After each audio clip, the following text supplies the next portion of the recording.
So on March 21st, mask mandates in most settings around Ontario were finally dropped.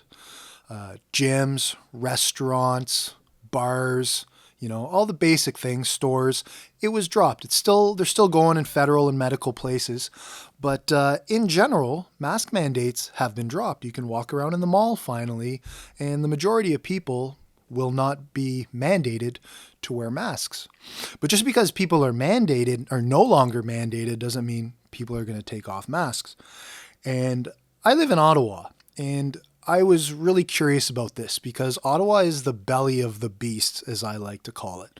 Okay, Ottawa is our prime minister's part of the WEF, our deputy prime minister is part of the WEF, and by WEF I mean World Economic Forum. Our governor general is part of the World Economic Forum. All of the CEOs of most of our banks are there, many major corporations, and Klaus Schwab, the director of the World Economic Forum, has bragged about having more than half of our cabinet as being on board.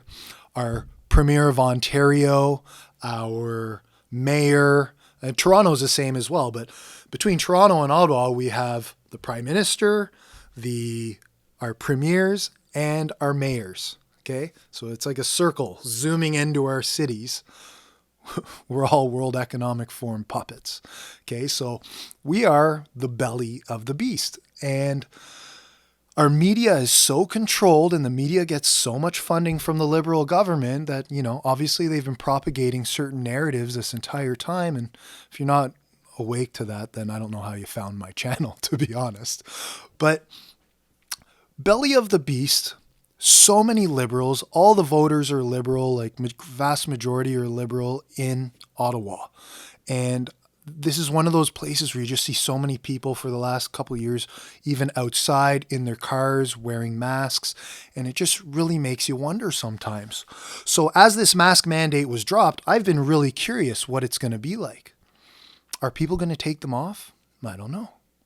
So on the first day, I made a point to run into a Walmart and to see. For the past 2 years, I have not gone into Walmart once and seen another person not wearing a mask. Not one other person. Okay. Very, very rare in other stores as well. So I walk in there.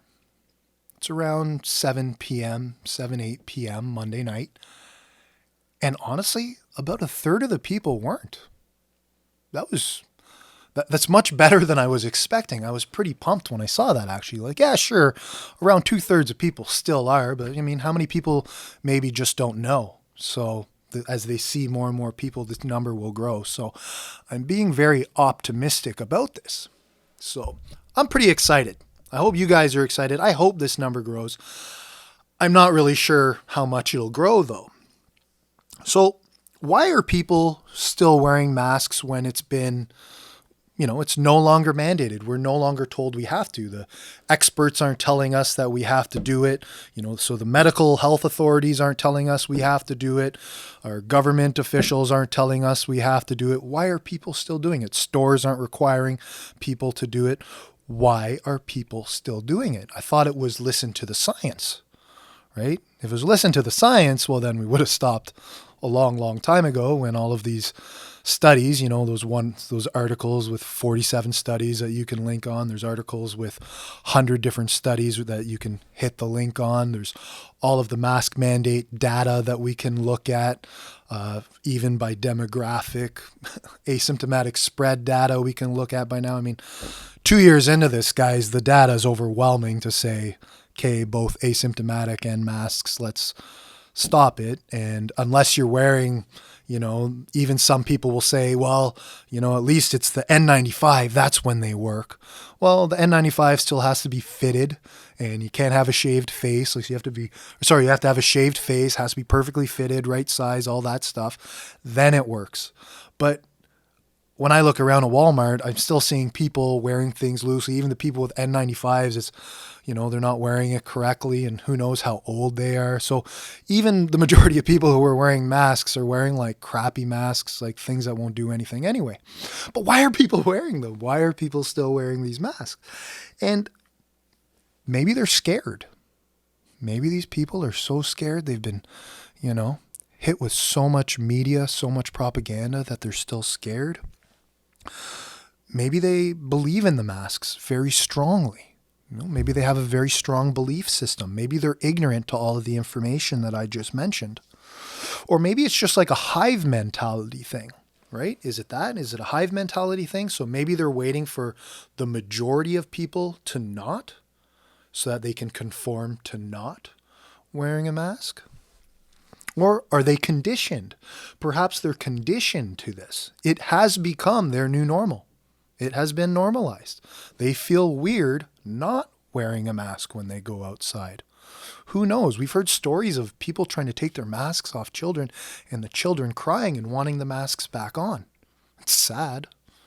It's it's disturbing, but we've heard of that, and maybe that happens to adults as well, right? So it could be any of those things. It could also be something like virtue signaling or signaling your tribe, right? And I think that's a big one. I think there are a lot of people who are signaling their tribes.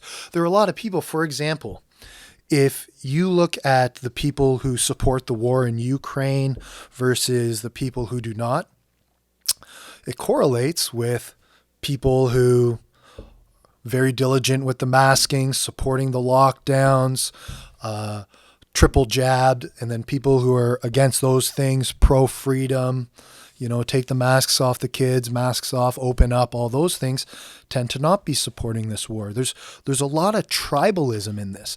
A lot of the polarization and division that has happened in society and has been happening, like being pushed to separate people, it's almost a clear line across a broad spectrum of different topics.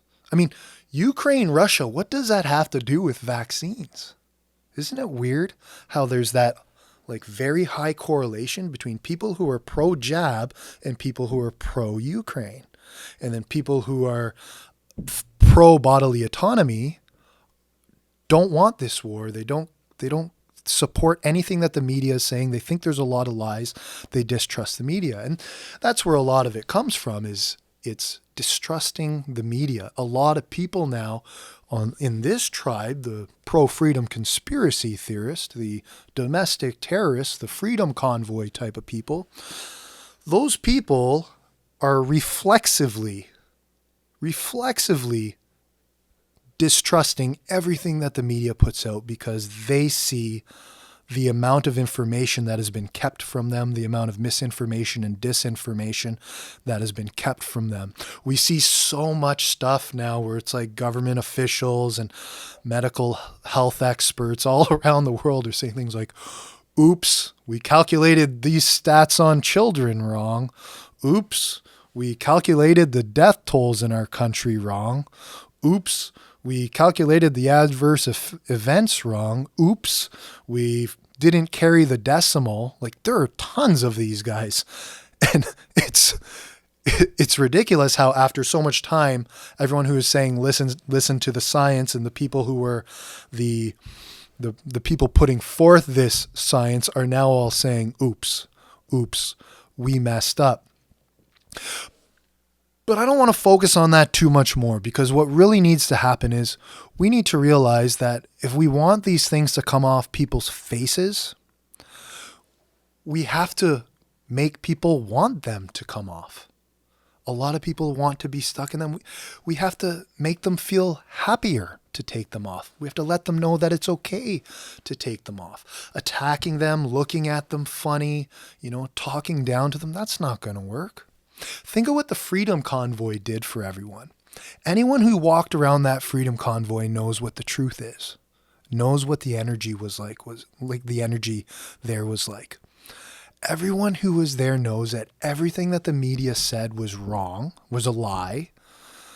And everyone who was there knows that if they were to bring someone there, just bring someone. I remember saying a long time ago, I was trying to tell people, just bring someone who doesn't believe it there to walk around.